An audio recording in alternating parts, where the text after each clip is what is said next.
তো দেখে অনেক হিজিবিজি মনে হচ্ছে, তাই না? তড়িৎ প্রাবল্য নির্ণয় সংক্রান্ত এইটা আমার অন্যতম পছন্দের একটা প্রবলেম। দেখো তো কি বলছে, সুষমভাবে প্লাস কিউ চার্জে চার্জিত আর ব্যাসার্ধ বিশিষ্ট বৃত্তাকার চাকতির মানে ডিস্ক বা প্লেট কেন্দ্রগামী লম্ব অক্ষ বরাবর কেন্দ্র থেকে এক্স দূরত্বে প্রাবল্য নির্ণয় করো। তার মানে এবার আমাদের একটা প্লেট আছে, যে প্লেটের মধ্যে মনে করো একটা থালা, সেই থালার মধ্যে চার্জটা ডিস্ট্রিবিউটেড আছে, পুরোপুরি সুষমভাবে বণ্টিত আছে। এবার সেই থালার এই যে থালাটা এখানে আছে, যে থালাটা ঠিক ভরকেন্দ্রগামী লম্ব অক্ষ, তার মানে মধ্যবিন্দু দিয়ে এইভাবে লম্বভাবে উঠে গেছে, ঠিক আছে? এইটা প্লেট, এই প্লেটের উপর এইভাবে উঠে আছে, এইটা এক্স দূরত্বে এই পয়েন্টে আমাদের প্রাবল্য নির্ণয় করতে বলা হচ্ছে, ঠিক আছে? আচ্ছা, তো আমরা একটা ডায়াগ্রামের মাধ্যমে এটাকে একটু দেখে ফেলি।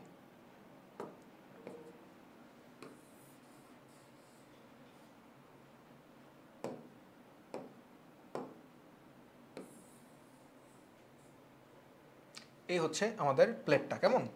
আচ্ছা, প্লেটের কেন্দ্র থেকে যে কোনো একটা দূরত্বে, অর্থাৎ আমরা ধরে নিচ্ছি এই এক্স দূরত্বে প্রাবল্য নির্ণয় করতে বলা হচ্ছে, কেমন? আচ্ছা, এখন দেখো এটাও কিন্তু আসলে একটা ডিসক্রিট চার্জ ডিস্ট্রিবিউশন, মানে সুষমভাবে বিভিন্ন দিকে ছড়ায় আছে। পয়েন্ট চার্জ হলে আমরা বলে দিতাম কে কিউ বাই আর স্কোয়ার, এখানে কিন্তু সেই সুযোগ নাই।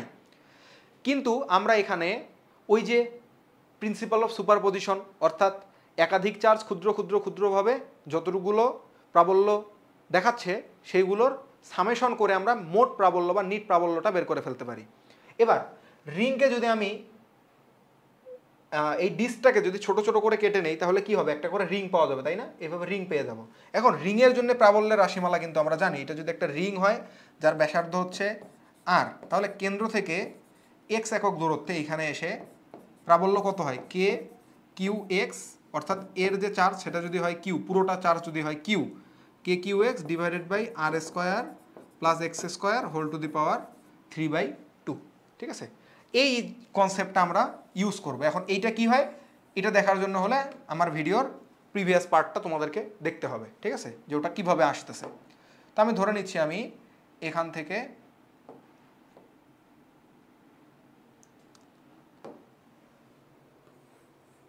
একটা রিং কেটে নিব। তুমি কিন্তু সাইড ভিউ দেখছো, দ্যাটস ওয়াই তোমার কাছে এরকম চ্যাপ্টা মনে হচ্ছে, ঠিক আছে? এটা বুঝে নিতে হবে তোমাকে।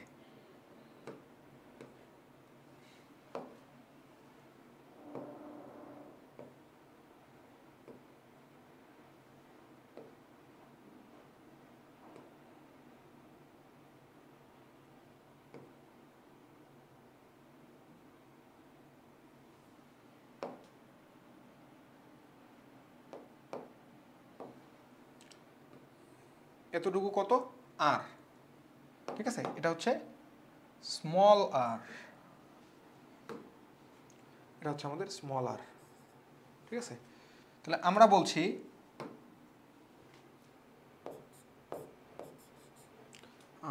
চাকতির কেন্দ্র থেকে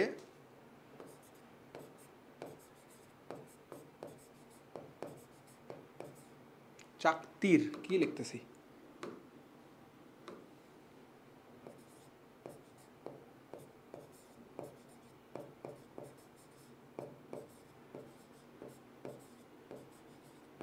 কেন্দ্র থেকে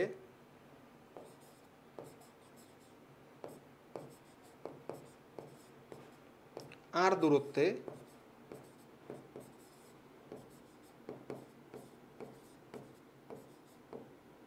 ডিআর পুরুত্বের একটি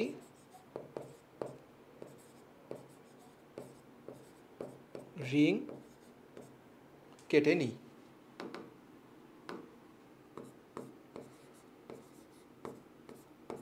এবার এই রিংয়ের যে ক্ষেত্রফলটা হবে সেই ক্ষেত্রফলটা কত? ডিএ বলতেছি আমরা, ডিএ ইকুয়াল টু কত হবে? আচ্ছা একটু চিন্তা করো তো, আমরা এইটুকু একটা বৃত্ত নিছি, তাই না? আচ্ছা রিং কি একটা বৃত্তাকার শেপেরই তো নাকি? এইটুকুর ব্যাসার্ধ হচ্ছে আমাদের এ, এবার আরেকটা রিং নিছি যার ব্যাসার্ধ হচ্ছে বি, ঠিক আছে? তাহলে এইটুকু এরিয়া কত হবে সেটা কি বলতে পারবো আমাকে? কিভাবে পাওয়া যাবে বলো তো? বড় বৃত্তের ক্ষেত্রফল থেকে ছোট বৃত্তের ক্ষেত্রফল বাদ দেওয়া লাগবে, তাই না? একইভাবে আমি এইখানে বড় বৃত্তের ক্ষেত্রফল কিভাবে বের করব, পাই আর স্কোয়ার। এবার বলো তো পাই আর স্কোয়ার মানে এই যে পাই আর মানে কি, এবার এই আর প্লাস এইটুকুর পুরুত্ব, পুরুত্ব কত, পুরুত্ব হচ্ছে আমাদের কত বলো তো, ডি আর, তাই না? পুরুত্ব আমি বলে দিছি যে ডি আর পুরুত্বের অংশ কাটছি, তাই তো, ডি আর পুরুত্বের অংশ কাটছি, তাই আমার এখানে ডি এ ইকুয়াল টু হচ্ছে পাই ইন্টু আর plus D r whole square minus ছোট বৃত্তের ক্ষেত্রফল কত, পাই আর স্কোয়ার। এটা বাদ দিলে আমরা এইটুক জায়গা, রিংটা কতটুকু জায়গা জুড়ে আছে সেটুকুর ক্ষেত্রফল পেয়ে যাব, ঠিক না?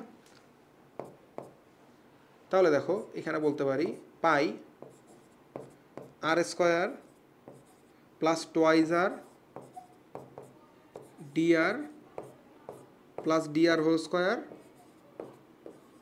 মাইনাস আর স্কোয়ার। কী করলাম আমি, এইটুকু পাইটা কমন নিয়ে ভেতরটুকু এ প্লাস বি হোল স্কোয়ার ফর্মুলায় ফেলে দিলাম, এটা বিয়োগ করে দিলাম।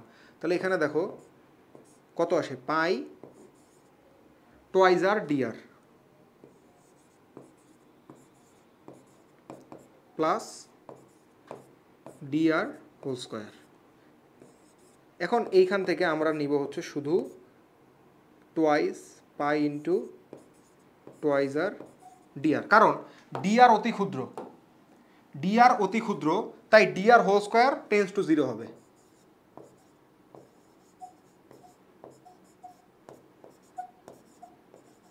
ডি আর ক্ষুদ্র বলে এই d r whole square tends to হয়ে যাবে জিরো। ওকে, আচ্ছা এবার ডি এ অংশে চার্জ কতটুকু আছে সেটা বলো তো আমাকে। ডি এ অংশে চার্জ কতটুকু, পুরো প্লেটের মধ্যে চার্জ ছড়াই ছিল কতটুকু বলো তো, কি বলতে পারি, কিউ ডিভাইডেড বাই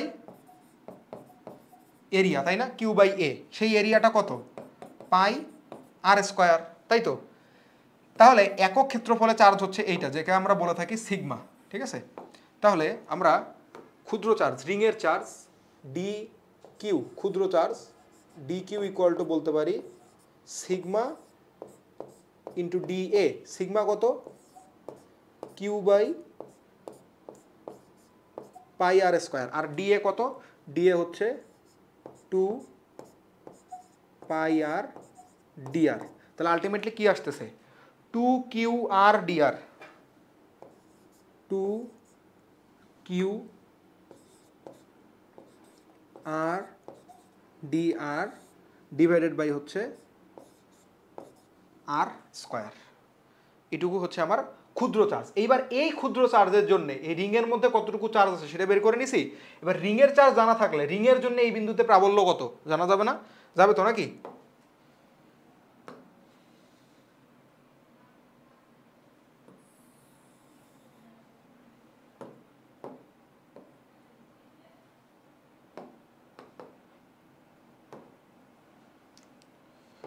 আমরা এবার বলবো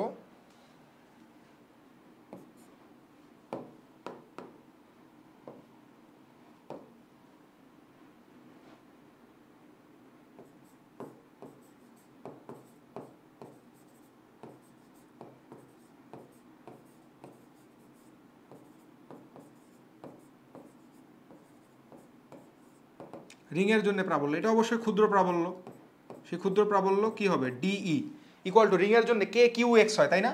তাহলে কে কিউ এক্স মানে কি, এবার হবে k d q x divided by R square. এইবার দেখো আর মানে কোনটা, এবার এই পয়েন্ট থেকে এই পয়েন্টের দূরত্ব, সেটা কত, এইবার আগের বার বড় আর ছিল কিন্তু এইবার হবে এই আর প্লাস এই x whole square, whole square না তো, হোল টু দি পাওয়ার 3/2, 3/2, ঠিক আছে? ওকে, এইবার বলবো সম্পূর্ণ চাকতির জন্য।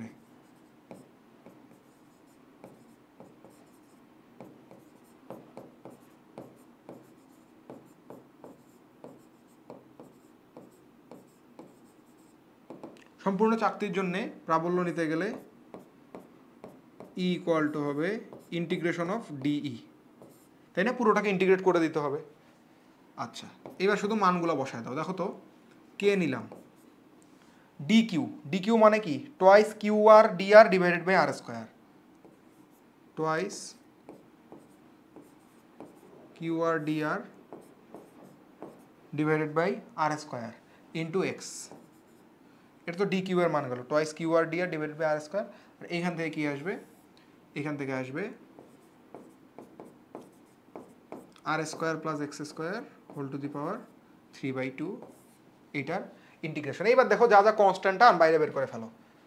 কনস্ট্যান্ট টার্ম কি কি আসে দেখো, ওইদিকে লিখবো, নিচেই লিখি। কনস্ট্যান্ট টার্মগুলো হচ্ছে টোয়াইস কিউ এক্স কে, 2k কিউ এক্স, দেখো 2k q x divided by R square. এইগুলো কিন্তু কনস্ট্যান্ট টার্ম, কারণ এইবার এক্সটা কিন্তু আমাদের কাছে নির্দিষ্ট করে দেওয়া যে এক্স একক দূরত্বে যাচ্ছ তুমি, তাই না? আর ভেতরে কে থাকবে, R D R divided by R square plus x square whole to the power 3/2।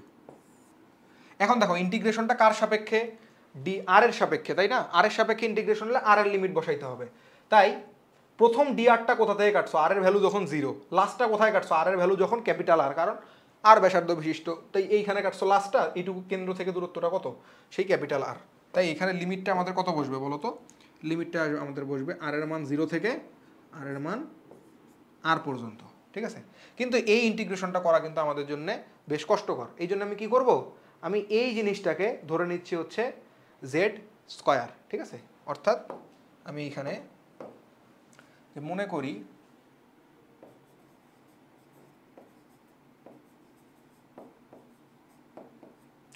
করি x square plus r square equal to z square. এবার দুই দিকে আমরা আর এর সাপেক্ষে ডিফারেন্সিয়েশন করব। তাহলে আর এর সাপেক্ষে ডিফারেন্সিয়েশন করলে কি আসবে বলো তো, এক্স স্কোয়ারকে কনস্ট্যান্ট টার্ম তো এক্স, তাহলে ওকে করলে 0 চলে আসবে, 0 প্লাস আসবে twice r equal to twice z dz by dr, ঠিক আছে? যেহেতু আর এর সাপেক্ষে ডিফারেন্সিয়েট করতে, জেড তো আর না, তাই ওকে আরেকবার ইন্টিগ্রেশন ডিফারেন্সিয়েশন করতে হয়েছে, তাই না? তাহলে এইদিকে 2 বাদ চলে যাবে, তাই না? 2 বাদ চলে গেলে দেখো তো সুন্দর করে আর ডিআর ইকুয়াল টু হয় জেড ডিজেড।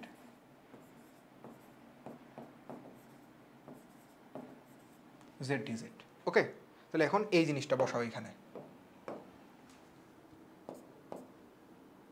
এইটা কি কনস্ট্যান্ট না, ওকে বাইরে বের করে রাখো, আমি এটাকে দিয়ে দিচ্ছি এম নামে, ঠিক আছে? এম দিয়ে দিলাম। আর ডিআর মানে কি, জেড ডিজেড ডিভাইডেড বাই, এইখানে যখন তুমি জেড স্কোয়ারটা বসাবা, Z square to the power 3/2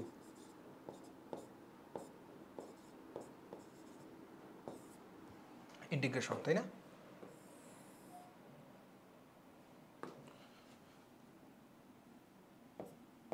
এখান থেকে কত আসবে দেখো, জেড কিউব আসবে, তাই না? তাহলে এম ইন্টু জেড কিউব, এখানে জেড ডিজেড। এখন তুমি খেয়াল করে দেখো, এইখানে এটাকে বলা যাবে জেড স্কোয়ার এম ইন্টু 1/জেড স্কোয়ার ডিজেড, তার ইন্টিগ্রেশন। এখন দেখো তুমি লিমিটটা কার বসাবা, এখন তুমি জেড এর লিমিট বসাবা, তাই না? কারণ তুমি ইন্টিগ্রেশন তো জেড এর সাপেক্ষে করতেছো। এইবার সেই জেড এর লিমিট কোথা থেকে পাবা, এই ইকুয়েশন থেকেই পাবা। যখন আর ইকুয়াল টু 0 তখন জেড ইকুয়াল টু কত দেখো তো, আর ইকুয়াল টু যখন 0 তখন জেড ইকুয়াল টু হচ্ছে এক্স। আবার যখন r equal to capital r তখন জেড ইকুয়াল টু কত, r equal to capital r হলে z equal to r square plus x square বা x square plus r square, যেটা তোমার খুশি বলতে পারো। তাহলে এটার লিমিট কোথা থেকে কোথায় হবে, জেড এর লিমিট হবে এক্স থেকে R square plus x square root over, ঠিক আছে? এইবার 1/জেড স্কোয়ারকে ইন্টিগ্রেট করলে কি পাওয়া যায়, -1/জেড, তাই না? এটা তো বুঝি আমরা। কি হলো বলো, আমার কথা শোনো। জেড স্কোয়ারকে কিউ এলো, উপরে গেলে -2, -2 + 1 ডিভাইডেড বাই -2 + 1, তাহলে -2 + 1 মানে কি, জেড টু দি পাওয়ার -1, সেটা নিচে আসলো, আর -2 + 1 মানে -1, তাই -1/z আসবে। তাহলে m ইন্টু -1/z।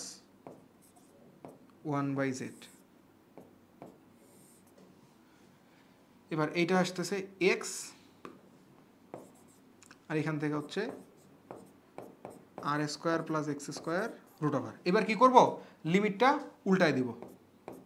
লিমিটটা উল্টায় দিলে কি পাওয়া যাবে, m into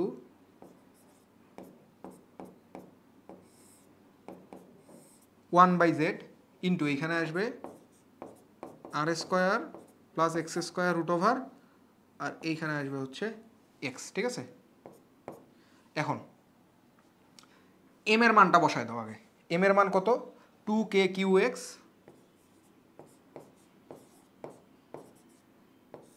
divided by r²। ঠিক আছে, আর এইখানে আসবে 1/x মাইনাস z, তো তাই এটা আসবে r² + x²√।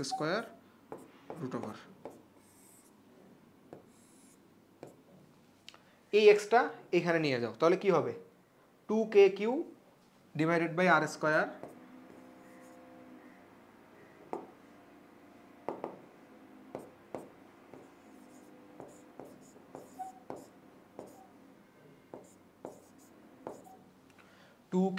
Divided by r²।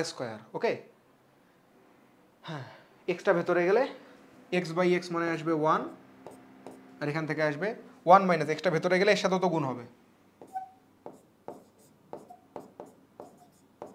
r² + x²√, এখানে আসবে 1। এখন এইটাতে আরেকটা ফরম্যাটেও দেখতে পারো, দেখো তো, উপরে নিচে পাই দিয়ে গুণ করে দাও। উপরে নিচে পাই দিয়ে গুণ করে দিলে কি হবে, 2kq pi divided by πr², R q/πr² মানে কি ছিল, সিগমা, অর্থাৎ চার্জ ঘনত্ব হচ্ছে সিগমা। তাহলে কি বলা যায়, 2k পাই সিগমা, 2k পাই সিগমা ইন্টু এইটা। তাহলে ওইটাও আরেকটা আনসার হইতে পারে। ঠিক আছে, তাহলে এইটা একটা আনসার, এটা তো বোঝাই গেল।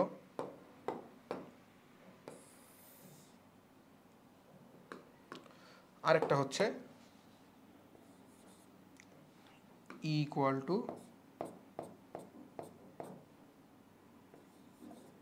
2,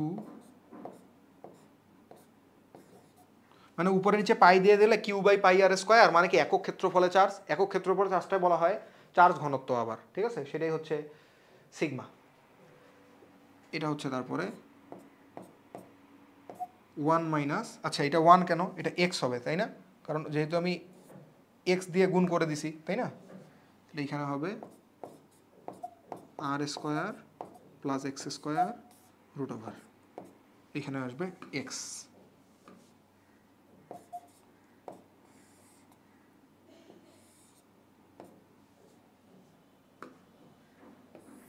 তাহলে this can be also a answer of this problem. Okay, তাহলে এই হচ্ছে এই সম্পূর্ণ প্রবলেমটার সলিউশন। তো দেখে অনেক হিজিবিজি মনে হচ্ছে তাই না, বাট আসলে পুরোটা যদি আসলে বুঝে বুঝে করতে পারো তাহলে কিন্তু অনেক চমৎকার একটা কনসেপ্ট আমরা শিখে ফেললাম।